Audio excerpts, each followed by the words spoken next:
Assalamualaikum warahmatullahi wabarakatuh. Nama saya Astuti Deningsih.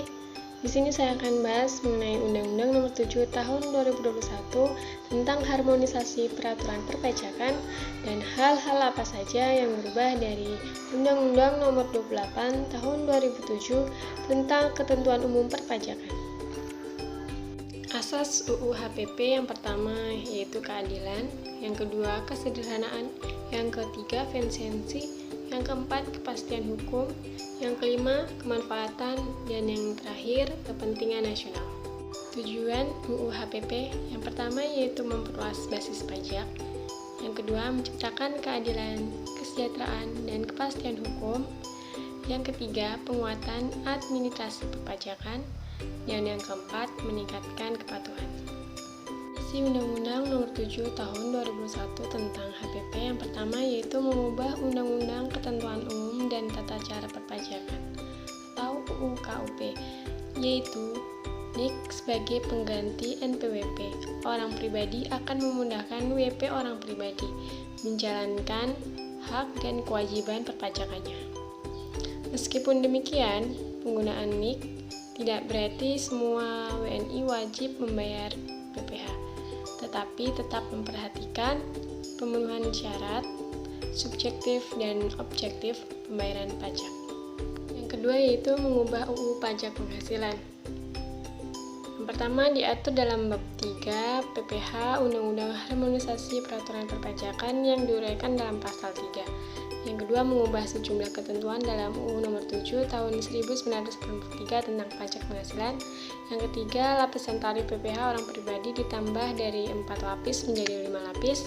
Batas atas lapis pertama diperlebar menjadi 60 juta dari semula Rp 50 juta. Yang keempat, mengubah tarif dan menambah lapisan PPh orang pribadi sebesar 35% untuk penghasilan kena pajak di atas Rp 5 miliar. Yang kelima, menetapkan tarif PPh badan sebesar 22% untuk tahun pajak 2022 dan seterusnya. Yang keenam, peredaran usaha atau omset tidak kena pajak ditetapkan Rp 500 juta ketentuan pasal 3 berlaku mulai tahun pajak 2022 sebagaimana diatur dalam pasal 17 ayat 1 Undang-Undang HPP. Yaitu mengubah UU Pajak Pertambahan Nilai dan Pajak Pertambahan Nilai Barang Mewah atau UU PPN dan PPDBM. Yang pertama diatur dalam bab 4 UU HPP diuraikan dalam pasal 4.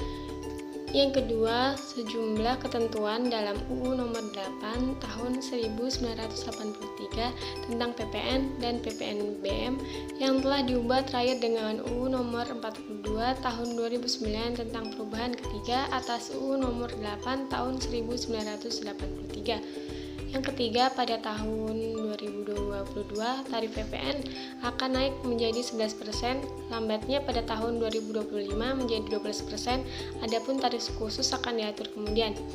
Yang keempat, 13 barang dan jasa dicoret dari negatif list atau daftar tidak terutang PPN dan dimungkinkan mendapat fasilitas pembebanan PPN.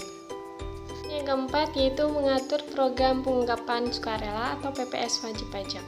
Program tersebut bertujuan untuk meningkatkan kepatuhan sukarela wajib pajak dan diselenggarakan berdasarkan asas kesederhanaan, kepastian hukum, serta kemanfaatan. PPS akan berlangsung pada tanggal 1 Januari sampai dengan 30 Juni tahun 2022. Yang kelima yaitu mengatur pajak karbon. Diuraikan dalam pasal 13 UHPP berdasarkan pasal 17 ayat 3, pajak karbon mulai berlaku pada tanggal 1 April tahun 2022, pertama kali dikenakan terhadap PLTU. Perubahan dan penambahan UHPP akan berdampak pada UU Nomor 2 Tahun 2020, pengganti UU Nomor 1 Tahun 2020 yaitu membatalkan penurunan kembali pajak penghasilan atau PPh badan yang semula direncanakan turun menjadi 20% pada tahun 2022. Selanjutnya yaitu perubahan UU Nomor 28 Tahun 2007 tentang ketentuan umum perpajakan. Yang pertama yaitu pemberlakuan nomor induk kependudukan atau NIK sebagai nomor pokok wajib pajak atau NPWP bagi wajib pajak orang pribadi atau WPOP. Kemudian yang kedua yaitu pemberian kesempatan pengungkapan ketidakbenaran pengisian surat pemberitahuan atau SPT meski telah dilakukan pemeriksaan.